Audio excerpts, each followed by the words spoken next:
Halo semuanya, selamat datang di channel Minta Coding. Di video kali ini kita akan belajar tentang array. Array ini digunakan untuk menyimpan multiple value dalam satu variabel yang sama. Jadi satu variabel yang sama itu bisa menampung banyak data. Berbeda dengan kalau misalkan teman-teman punya data variabel, misalkan, sorry di sini saya belum tambahkan using namespace. Punya variabel string namanya adalah buah, dan isinya dia adalah apel. Terus string buah, teman-teman maksudnya logikanya misalkan mau masukin data selain apple, misalkan orange, kayak gini. Nah, ketika di print cout buah, yang keluar itu adalah orange, bukan apel dan orange. Karena di sini prosesnya itu adalah memasukkan nilai, jadi diupdate nilai yang lamanya menjadi nilai yang baru. Nah, gimana kalau kita pengen memasukkan bahwa orange ini ke variabel buah gitu. Jadi selain apple ada data orange, misalkan apple, orange. Jadi bisa banyak data, bahkan lebih dari dua atau dan seterusnya gitu. Teman-teman bisa menggunakan array. Untuk mendeklarasikan array, di sini untuk deklarasi tipenya itu seperti teman-teman bikin variabel, tapi di nama variabelnya itu ditambahkan kurung siku atau square brackets. Terus di sininya di dalamnya ditambahkan number spesifik jumlah elemennya atau jumlah datanya, misalkan 4, oh berarti ada 4 data. Misalkan kalau buah itu ada apple, orange, grape atau anggur, terus melon misalkan. Jadi ada 4. Tapi kalau misalkan 2 di sininya ya berarti cuman memiliki 2 elemen atau 2 data di variabel tersebut. Kayak gitu. Jadi tetap deklarasinya pakai tipenya apa. Jadi tipe ini untuk isiannya datanya apakah tipe data string, isinya itu kayak gini, Volvo, BMW, Ford, Mazda, itu dibungkus pakai double quotes, jadi string datanya. Atau integer kayak gini, kayak gitu. Nah, pembungkus datanya, karena kan bisa menampung banyak data. Nah, pembungkus data-datanya itu dipakai untuk awal atau curly brace. Sorry, curly bracket atau curly brace juga. Nah, nanti untuk memisahkan data-datanya digunakan koma kayak gini. Kayak gitu, oke. Sekarang kita coba bikin deklarasinya. Misalkan pengen bikin buah-buahan atau boleh samakan kayak sebelumnya. Parse. String, elemennya pakai string karena kita pengen masukkan data string. Terus kita tentukan kurung siku jumlah datanya. Jumlah datanya misalkan ada 4. Sama dengan, boleh kayak gini dulu ini deklarasi. Kalau mau dengan isinya langsung, boleh sama dengan kurung kurawal kayak gini sebagai pembungkusnya, terus datanya. Misalkan tadi ada Volvo, ada apa gitu. Teman-teman bisa copy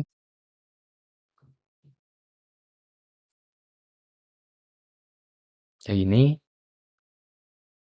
Terus kalau misalkan teman-teman mau pakai integer, bisa juga nanti tinggal tambahkan tipenya ganti pakai integer atau int. Selanjutnya untuk akses elemen dari array. Untuk mengakses elemen dari array, ini dirujuk kepada nomor indeks yang ada di dalam square brackets atau kurung siku. Cara mengaksesnya itu di sini menggunakan indeks. Nah, jadi untuk memasukkannya itu gimana?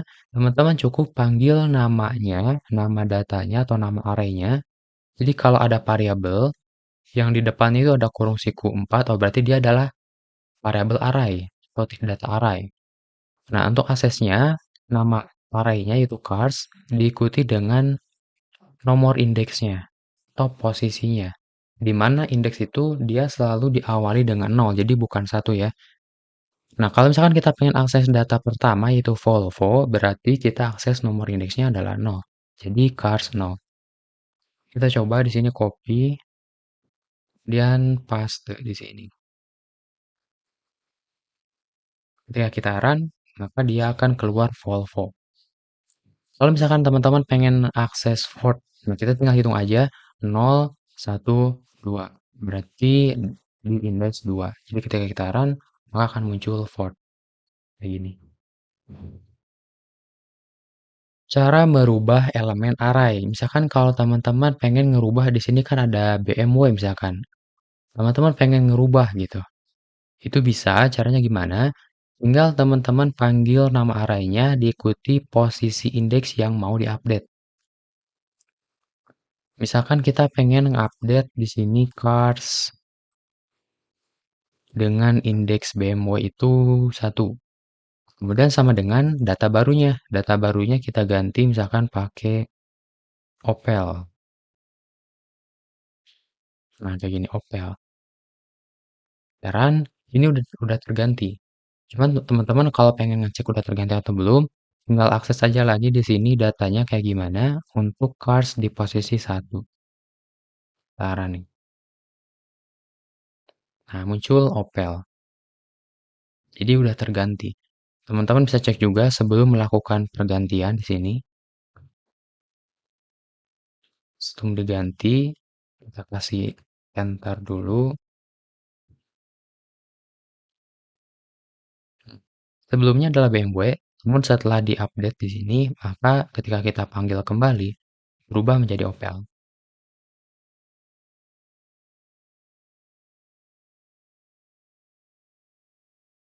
Oke, next. Kita masuk ke bagian array dan looping.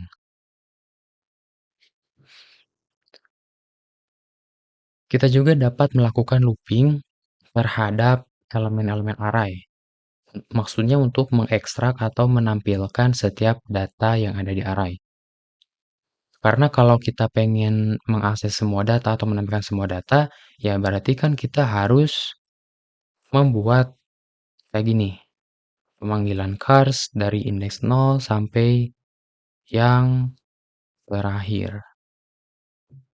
Kayak gini.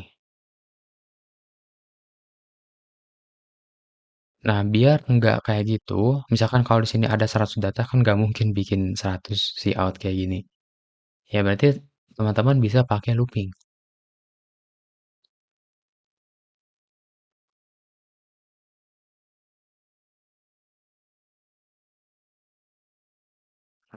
Untuk awalnya, kita sesuaikan dengan posisi indeks pertama, jadi kita bikin inisialisasi iterasinya itu di 0. Kemudian untuk kondisinya, kita bikin i kurang dari 5, karena di sini jumlahnya 1, 2, 3, 4, ada 4 data. Atau boleh teman-teman ganti kurang dari sama dengan 4. Itu juga sama. Selanjutnya kita melakukan increment untuk merubah nilai iterasinya. Di sini indeksnya biar selalu naik sampai ke 4.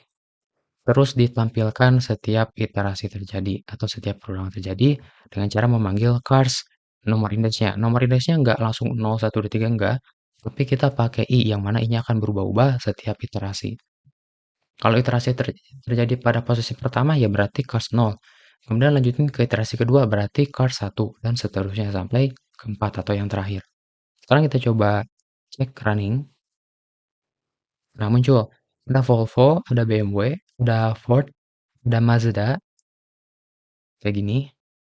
Terus di sini ada tambahan segmentation fault. Nah, untuk segmentation fault ini harusnya tidak ada karena kita cuma menampilkan ke data keempat. Nah, ini itu maksudnya sebetulnya bukan bagian dari array. Cuman di sini karena kita running-nya di compiler namanya Programmis, C++ Online Compiler. Nah, mungkin saya kurang tahu di bagian backend-nya kayak gimana. Tapi kayaknya ini berasal dari pengaturan compiler programmis.com. Harusnya ini nggak muncul. Cuman sampai ini aja 4. Kayak gitu. Oke, selanjutnya em, kalau misalkan kita pengen menampilkan iterasinya juga, posisinya gitu nomor indeksnya, ya tinggal dipakai i-nya gitu. Misalkan di sini nilai i kita tambahkan misalkan pakai titik, titik spasi gitu. Coba running lagi. Nah, muncul 0 Volvo, terus ada BMW, ada Ford, ada Mazda. Ini nomor indeks. Selalu diawali dari 0. Nah, kemudian meskipun di sininya indeksnya selalu 0, tapi kita pengen nampilkannya itu selalu dari 1. Bisa, teman-teman tinggal modifikasi di bagian layout-nya. Sini kurung I tambah 1. Jadi bakal selalu dari awal 1. Nah, kayak gini. 1, 2, 3, 4. Nah, kalau untuk indeks itu teman-teman jangan dirubah ke 1 karena memang posisi arah itu selalu dari 1.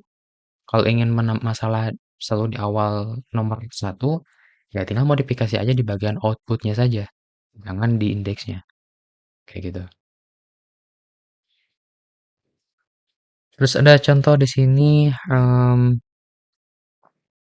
kalau yang integer ya, teman-teman tinggal coba aja.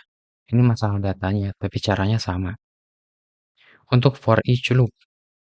Untuk for each loop, di sini bahwa dijelaskan bahwa for each ini diperkenalkan pada tahun 2011 di update-annya. Yang versi 11, kalau yang dulu-dulunya belum ada. Untuk sintaknya kayak gini, for type tipenya, tipe data elemennya, kemudian nama variabelnya, kemudian data arraynya. Contohnya kayak gini. Ini untuk yang number kita coba copy. Kita coba kasih jarak di sini. Enter lagi. Nah, running.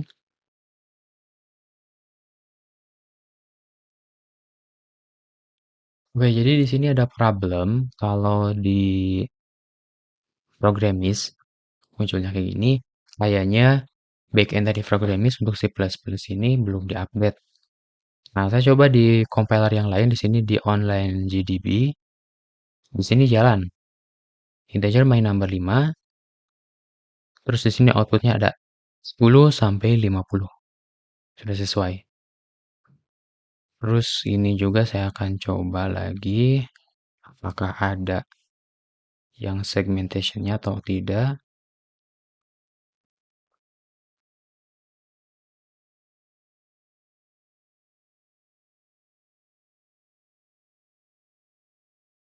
Oke, sebentar di sini kelewat data cards-nya.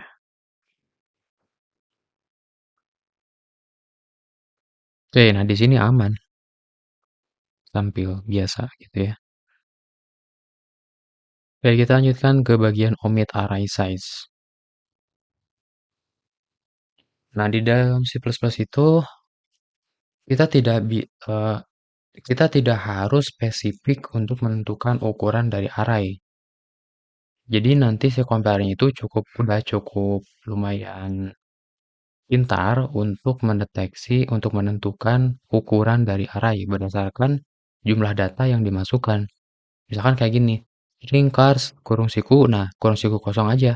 Kita nggak perlu ngisi entah itu 5 data, entah itu 3 data, entah itu sekian. Enggak. Karena nanti berdasarkan jumlah data yang ada di sini, 1, 2, 3, oh nanti compiler itu juga udah mengerti bahwa array ini ukurannya adalah 3 data. Gitu. Nah, jadi tanpa harus spesifik 3 kayak gini enggak, tapi dikosongkan juga ini udah oke. Udah aman. Gitu harusnya. Terus untuk memasukkan nilai. Untuk memasukkan nilai setelah kita mendeklarasikan variabel, tinggal akses sama sebagaimana kayak kita mau ngupdate nilai elemen atau update data arraynya.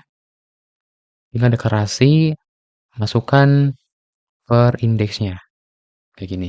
Cuma nanti kalau teman-teman manggil dengan indeks yang sama, contohnya itu kayak gini, 0 dan 0 lagi. Oh, berarti di sini teman-teman masukin data, di sini proses update.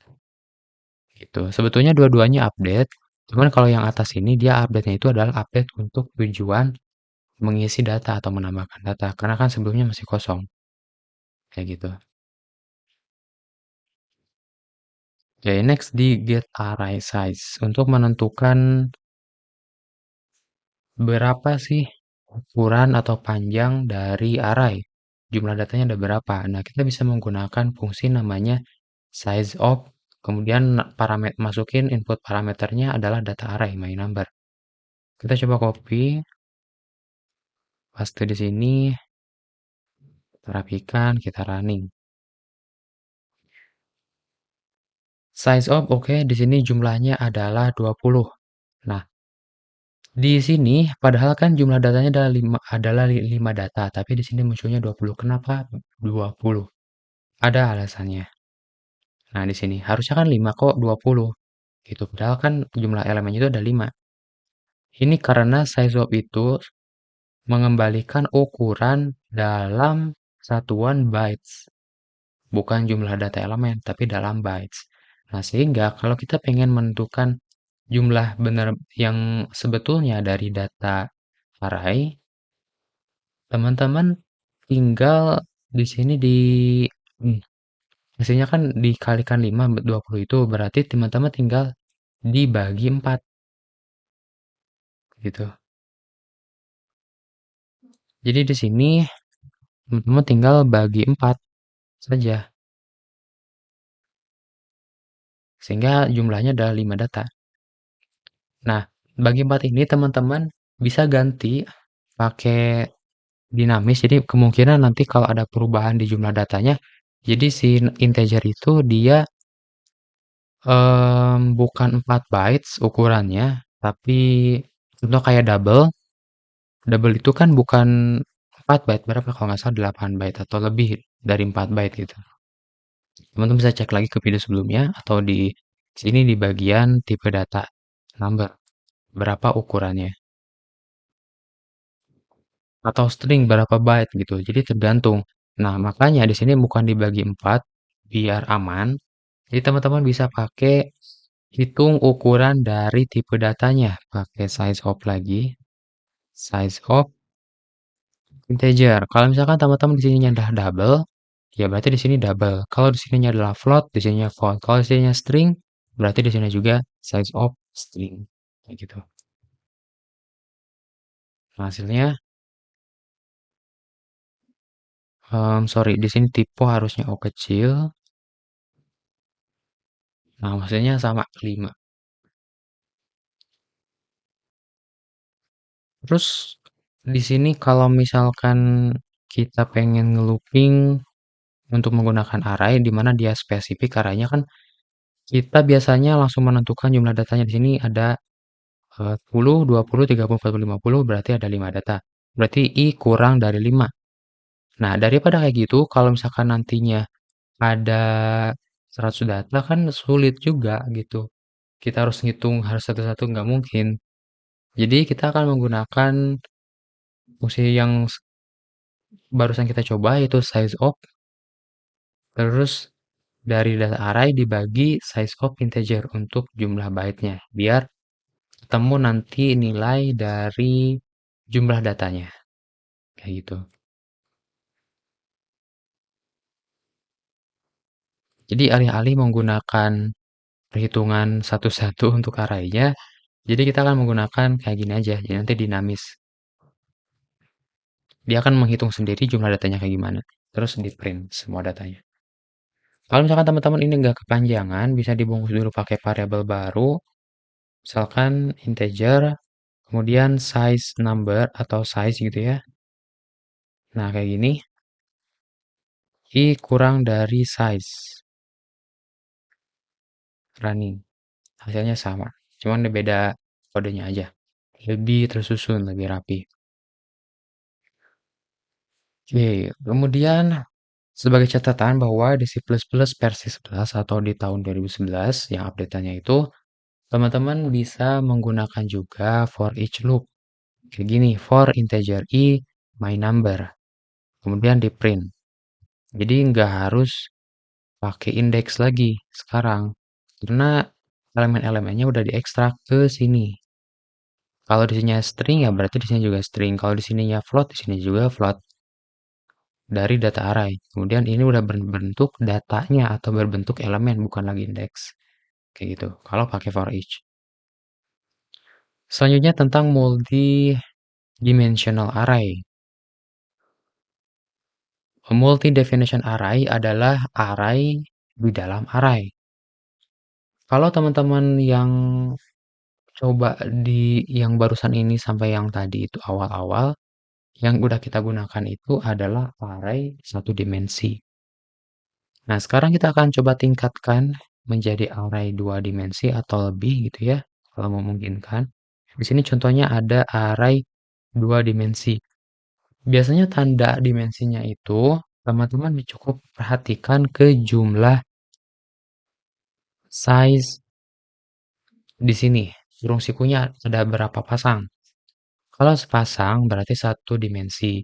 Kalau dua pasang kayak gini berarti dua dimensi. Kalau tiga pasang berarti di sini ada tiga dimensi. Kayak gitu. Kalau penggambarannya yang satu dimensi itu kayak kotak-kotak segaris gitu mepet berjejer. Itu satu dimensi. Kalau dua dimensi ibarat teman-teman punya tabel. Dia ada baris, ada kolom. Nah, kalau bentuk gambaran tiga dimensi itu kayak 3D. Misalkan kubik, persegi, apa balok gitu ya, lingkaran. Cuman lingkaran agak susah untuk mendeskripsikan sudut-sudut dan posisinya. Jadi mungkin lebih ke kubus atau balok gitu.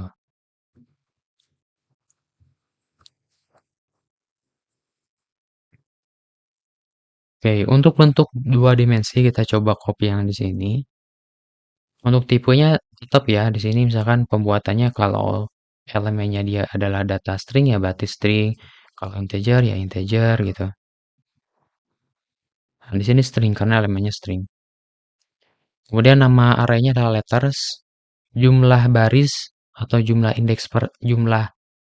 array outernya array di luarnya itu dua, berarti di sini ada dua data satu, dua. Kemudian ada empat untuk dimensi keduanya, berarti di dalamnya ada satu, dua, tiga, empat sampai D dan yang di baris kedua dari E sampai H.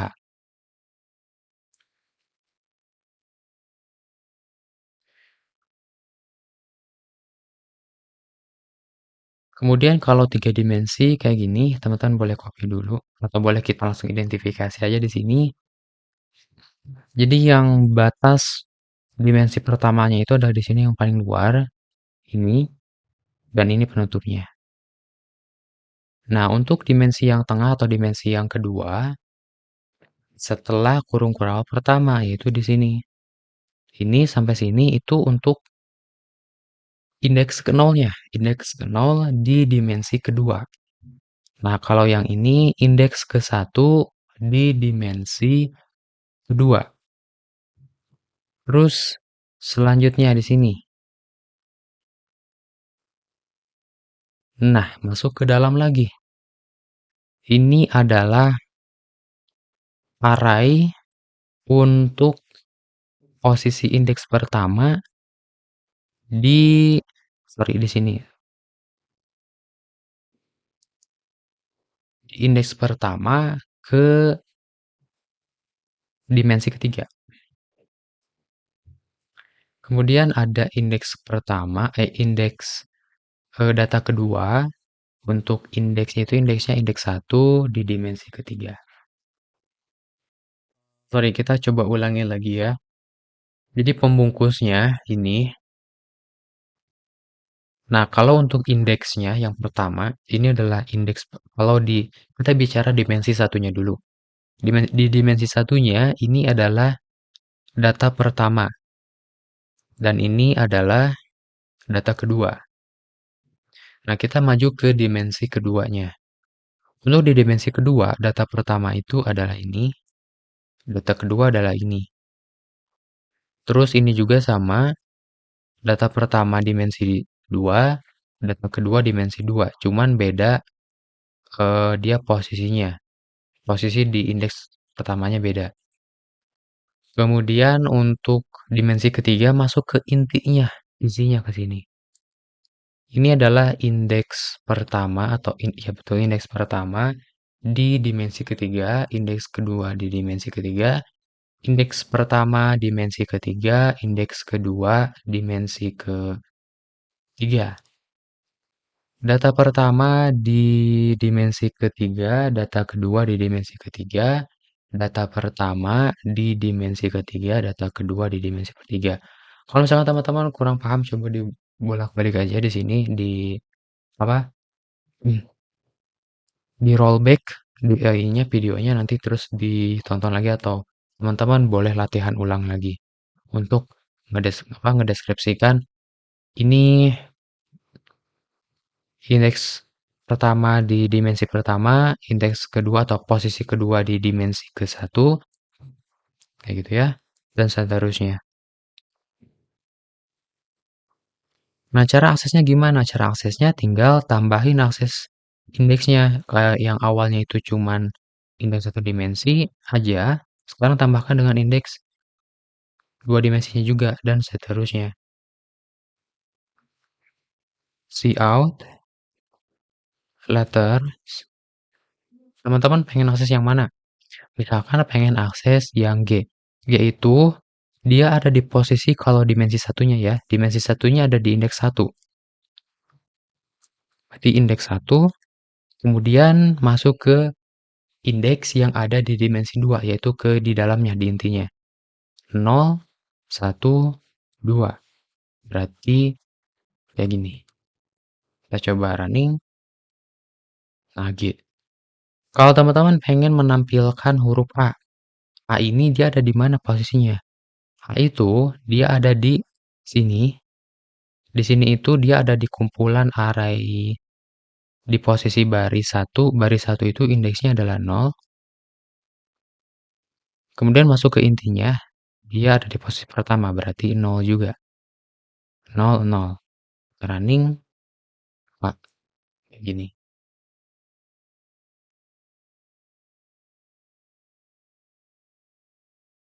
Untuk merubah elemen yang multidimensional array, ya sama saja, sama seperti sebelumnya. Teman-teman tinggal akses indeksnya, misalkan 00, jadi kita pengen merubah yang A, sama dengan jadi Z gitu. Kayak gini.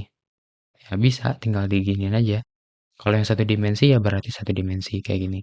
Karena ini dua dimensi, tambahkan untuk indeks kolomnya juga. Biar tepat sasaran posisinya ada di mana gitu. Untuk ngelooping di dimensional array ya, berarti kalau di dimensional array kita perlu dua looping. Looping pertama untuk dimensi satu, looping kedua untuk di dimensi 2. Nah, bentuknya di sini adalah nested. Nested looping yang teman-teman udah pelajari di video sebelumnya tentang looping.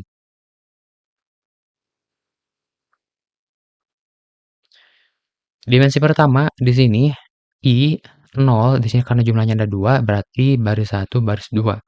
I kurang dari 2. Jadi indeks 0 dan indeks 1. Kemudian di dalamnya atau nestednya untuk dimensi kedua.